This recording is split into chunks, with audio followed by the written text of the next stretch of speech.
আমি এখন আছি ডেইরি ফার্মের ভিতরে। একটা কালবাট আছে, এই কালবাটে যে দেখেন বাইরে মাছ ধরতেছে। মাগুর মাছ না ভাই? দেশি মাগুর পাওয়া যায়। এই যে আমার বড় ভাই জসিম ভাই, দেখেন আসলে মাগুর মাছ আর জিওল মাছ। টাকি মাছ, দেশি মাছ। দেশি মাছ আমার ভাই বললো এটা একেবারে ন্যাচারাল মাছটি, খুবই স্বাদের। প্রায় ধরে প্রতি বছরই আমি দেখি এখানে মাছ ধরে।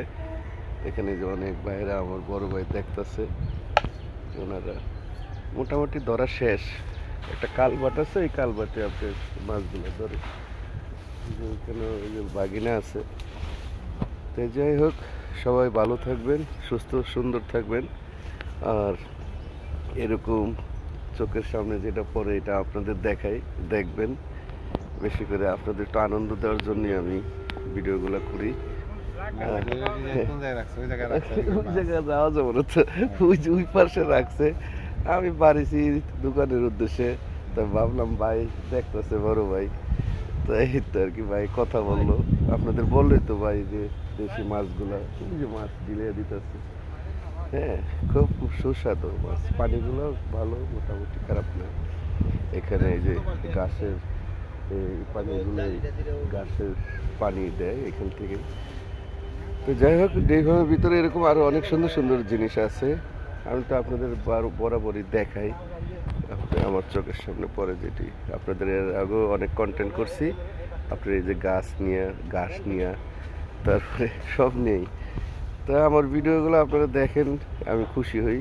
এই জন্য একটা দায়িত্বের মধ্যে থেকে আপনাদের এইসব দিয়ে ভিডিও করে আপনাদের দিই দেখানোর জন্য, এই আর কিছু না। তো সবাই ভালো থাকবেন ভাই, তাহলে ভালো থাকেন। আমি তাহলে দোকানের উদ্দেশ্যে যাচ্ছি। আপনাদের আর একটু কথা বলে আর কি শেষ করব। বাসক পাতা খাইলাম 2 দিন, কাম হয় না। পরে ডিসেন্সারির ওষুধ খাইলাম 2-3 দিন, এই একটু ভালো হয়েছে। বাসক পাতা খাইলে তো 2 দিন খাইছি। বাসক পাতার সাথে আদা এগুলো ওই দিন তো এই জন্য ডাইরেক্ট বাসক পাতা একটু গরম এগুলো খেলে তো অবশ্যই ভালো হওয়ার কথা। আমার দাদা দুইটা মনে করে তাই বলছে। তোমারটা ভালো হয়েছে? অবশ্যই ভালো হয়েছে। আচ্ছা, যাই হোক আমার ভাইয়েরা,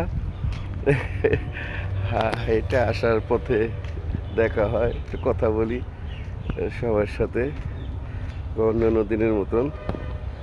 তা যাই হোক, এই যে আজকে আপনার যে এই ঘাসের পাশ দিয়ে কালভার্ট, এই পাশের থেকে ওই পাশে যে কালভার্ট, ওই কালভার্টের যে ইয়াগুলা পানি যায়, ওইটার ভিতরে এই দেশি মাগুর, শিং, টাকি, এই মাছগুলো পাওয়া যায়।